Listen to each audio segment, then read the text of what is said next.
Bon, comment se retrouve les gars, aujourd'hui nouvelle vidéo YouTube. Dans cette vidéo, je vais vous donner toutes les news de la semaine. Et d'ailleurs, t'en as peut-être loupé certaines. J'espère que t'es prêt parce qu'il s'est passé des dingueries cette semaine. Allez, c'est parti. Bon, on va commencer par la news la plus intéressante pour moi, c'est Damian Lillard qui rejoint les Bucks de Milwaukee. Vous avez vu ça de partout sur les réseaux sociaux et c'est normal parce que c'est une annonce de fou en fait.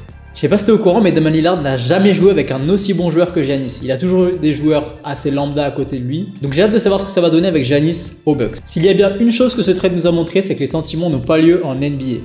Damian Lillard qui arrive aux Bucks et Jrue Holiday qui est échangé à Boston le lendemain, c'est quand même une dinguerie. Surtout que juste avant, Jrue Holiday avait annoncé vouloir prendre sa retraite un jour sous le maillot des Milwaukee Bucks. D'ailleurs, en ce qui concerne le trade, je vous laisse débattre en commentaire pour savoir quelle équipe qui a gagné. Et moi perso, je parie plus sur les Bucks. Damian Lillard n'a pas hésité à parler directement après son trade et à annoncer que son duo avec Giannis était imbattable. En fait, il a clairement dit qu'il ne savait pas comment les défenses allaient s'ajuster avec Giannis et lui dans l'équipe. Et en vrai, il a raison. En tout cas, s'il y en a un qui n'est pas gagnant dans ce trade, c'est Jimmy Butler. D'ailleurs, il a même posté une story sur Instagram en accusant les Bucks de faire du tampering. Et il a fait plusieurs autres choses les semaines d'après, mais vous allez voir, on va en parler. La deuxième news de la semaine, c'est Jrue Holiday donc qui va aux Celtics. Avec le meneur défenseur d'élite plus Kristaps Porzingis, les Celtics reprennent de la force. Ils risquent de faire très mal cette saison et on a déjà vu au Media Day qu'ils étaient prêts à en découdre. Enfin, pour gagner un titre, il faudra quand même que Jaylen Brown commence à travailler sa main gauche parce que là, c'est plus possible. Disons qu'on va lui faire confiance. La troisième news de la semaine, c'est Jimmy Butler qui se déguise en emo. Bon, si tu pensais que tout en était tiré avec Jimmy Butler, bah pas du tout. Le mec a mis une perruque genre jusqu'ici et il ressemble clairement à rien avec.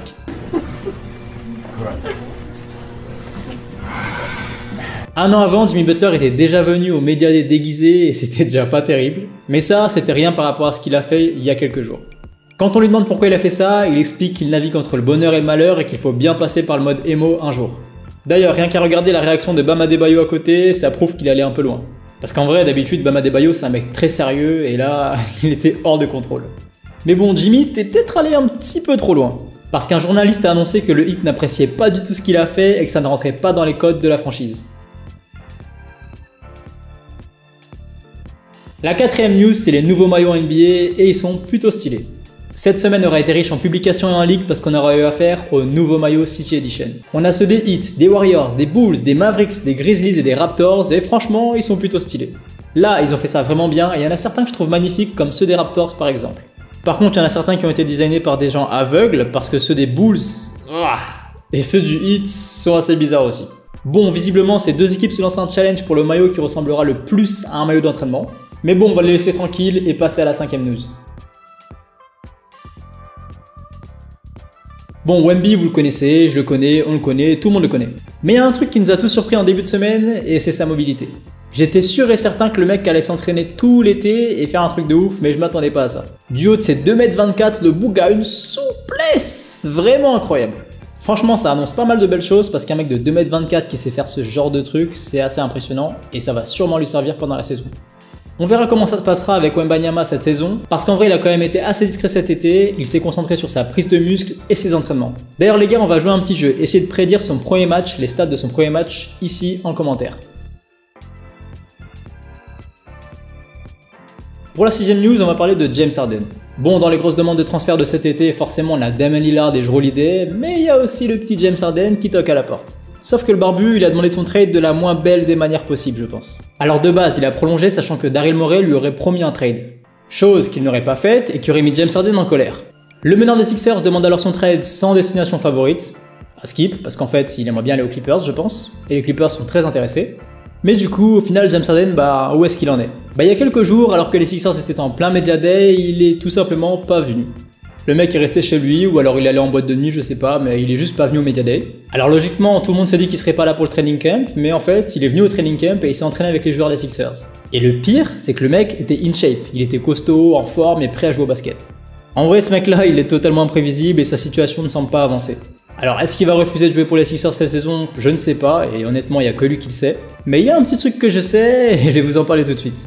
Alors en gros, si je dois te réexpliquer l'histoire, James Harden sortait avec une fille qui s'appelait Shai il y a quelques années. Sauf que le plus beau light skin de la NBA est venu et lui a piqué. Attends, c'est pas tout. Kelly Oubre a donc piqué la copine de James Harden, il lui a fait un enfant, il s'est marié avec elle. Du coup, tu t'en doutes, James Harden n'est pas pote avec Kelly Oubre, tu vois. Sauf que récemment, qui rejoint les Sixers? Kelly Oubre. Donc là, tu te retrouves avec James Harden qui a perdu l'amour de sa vie et le mec qui lui a volé sa copine joue avec lui aux Sixers. Après, je dis ça comme ça. Perso, c'est une de mes anecdotes, personne n'en parle, mais moi je le sais. Bon, si on passait à la 7ème news, et c'est tout simplement un YouTuber qui sponsorise une franchise NBA. Alors celle-là, elle est complètement what the fuck et vous aurez du mal à me croire. Si je vous dis sponsor d'équipe NBA, à qui vous pensez? Ouais, des grandes marques, on est d'accord. Bah, les Hornets, eux, ils ont décidé de faire ça différemment. Et tout simplement, le sponsor de l'équipe des Hornets, c'est MrBeast. Alors MrBeast, si tu connais pas, c'est le plus gros YouTuber au monde. Il fait des millions et des millions et des millions de vues à chaque fois.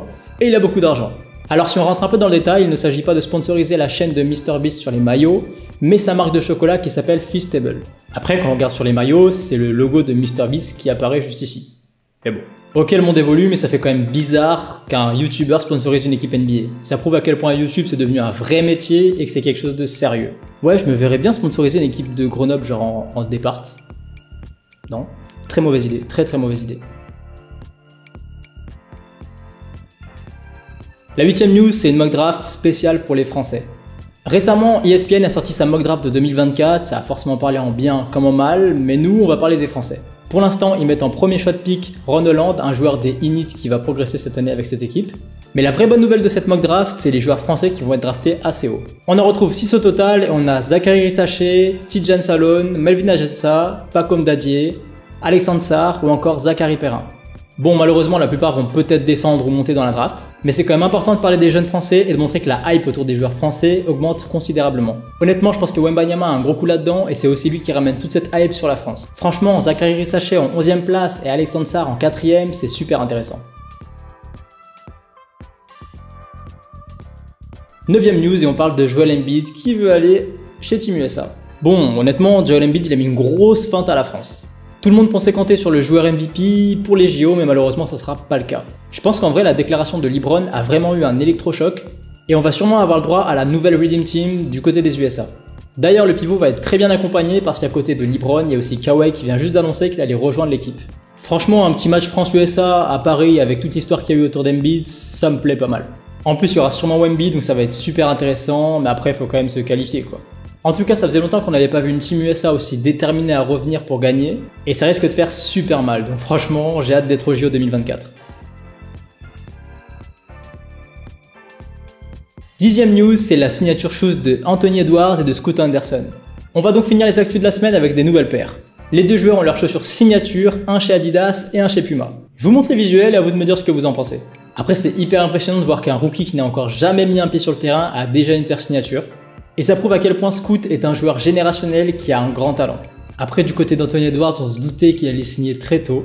Et en vrai, c'est un joueur incroyable qui me fait beaucoup penser à Michael Jordan, je l'adore, et il va faire des grandes choses cette année. En tout cas les gars, j'espère que la vidéo vous a plu jusqu'ici, n'hésitez pas à liker, commenter et partager comme d'habitude.